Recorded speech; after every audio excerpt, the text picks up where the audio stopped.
And that leads me now to the second phase of the Great Depression. The first, again, was the primary or financial phase, the monetary phase.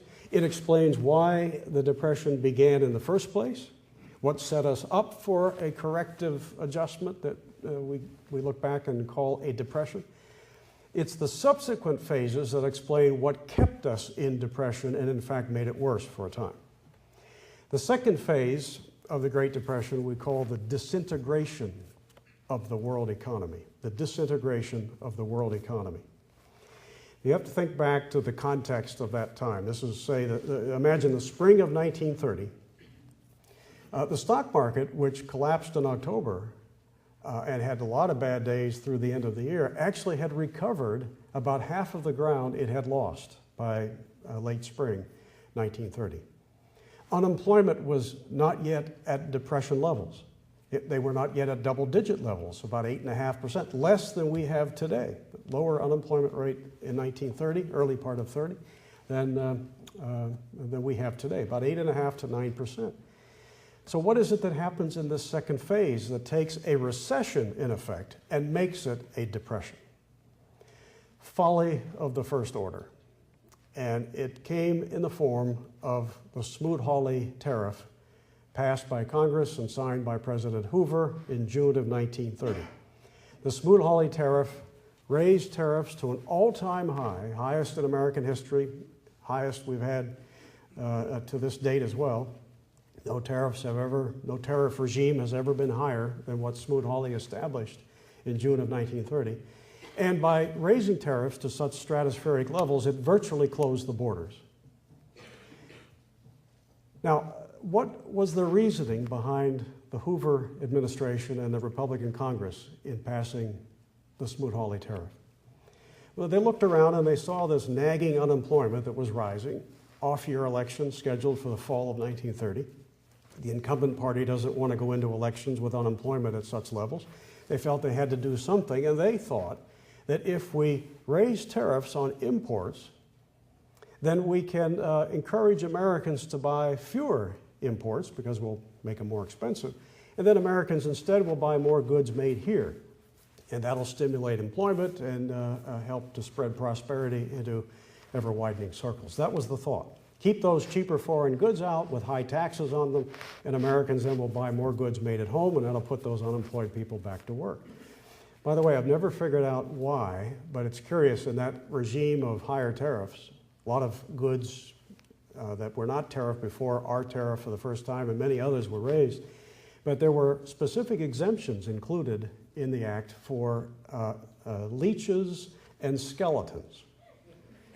And I've always suspected that maybe the American Medical Association lobbied for that. I have no idea, but leeches and skeletons, in the infinite wisdom of Congress, they somehow knew that, yeah, leeches and skeletons, it would be good not to tariff them. But almost everything else was, from wool rags to auto parts, you name it. The thinking was this would put people back to work, but trade is ultimately a two-way street. You can't close the door to imports without sooner or later closing the door to exports.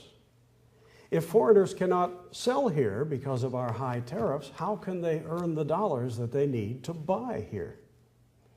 And I mean, that's bad enough even before you assume that foreigners might respond and retaliate, which they did, making this situation even worse. Foreign governments said, well, if you're going to do that to us, we're going to do it to you. SmooHawley helped to ignite a worldwide trade war. And we were not the only country to raise tariffs. Many others did it as well in retaliation for our SmooHawley Tariff.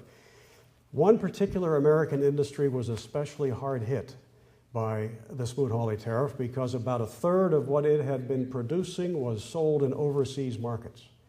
And that industry was agriculture. About a third of what American farmers were producing was being sold in overseas markets, but now with the stroke of the presidential pen, those markets pretty much disappeared. Foreigners couldn't buy those goods because they couldn't sell theirs to us and earn the dollars that would have purchased American farm goods. So you had thousands of American farmers walking off the farms in bankruptcy. When you look back at the bank failures of the period, you'll find that they're overwhelmingly concentrated in rural areas. These are the banks that held the farm mortgages. They go belly up because their clients now are broke. You may have seen newsreels of farmers dumping milk in ditches, slaughtering large numbers of baby chicks because it didn't pay to raise them to maturity. Prices plummeted because markets were choked off. And you had at the same time the Fed continuing to engineer this contraction of the money supply. You had plummeting prices, disappearing markets, farmers going broke by the tens of thousands. The recession of late 29 and early 30 rather quickly snowballs by year end into full-scale depression with double-digit unemployment heading to the vicinity of 20%. Ultimately, the worst of the unemployment in the Great Depression years will be in the neighborhood of 26, 27% by about 1933. Now, so we're now by late 30, clearly in a depression, double-digit unemployment. The situation's getting worse, not better. Before we get to the third phase of the depression, I have to include another event that happens, not so much because it's related to the world economy, it isn't. It's a purely domestic matter, but it happens chronologically before the third phase, so I want you to know about it. It's a very significant factor, but not a world economy factor. It happens in 1932, okay? 1932 with unemployment now in excess of 20%. This is a presidential election year. And a lot of people are very concerned about what's happening in 1932 to the federal deficit. We still had a lot of folks who felt pretty strongly about old virtues of balanced budgets and so forth. And what do you suppose is happening to the federal budget by 1932? You have a reluctance on the part of the very interventionist Hoover administration to reduce expenditures. They're raising them, in fact, and doing all sorts of other things in the economy, bailing out companies, starting a reconstruction finance corporation, and jacking up tariffs and what have you, hardly a laissez-faire regime. And here you had people unemployed and closing their business stores, businesses going belly up, not paying taxes, so revenue falls through the floor at the same time that spending does not fall to meet the shortfall in revenues. So you have this yawning deficit by 1932 that begins to alarm people. And Republicans at that time, still in charge of Congress and the White House, had always preached the virtues of balanced budgets. So they want to do something about this. Well, you can at least attempt to balance a budget in a couple of ways. You can cut spending to meet the shortfall in revenue, or you can try to get more revenue. And so in 1932, they opted for the latter course and passed the Revenue Act of 1932. Here's what it did. And just, again, picture this now, 20% plus unemployment, deep in depression. Would it occur to any of you to do this as a way to either help the economy or balance an unbalanced budget? They passed the Revenue Act, which doubled the income tax.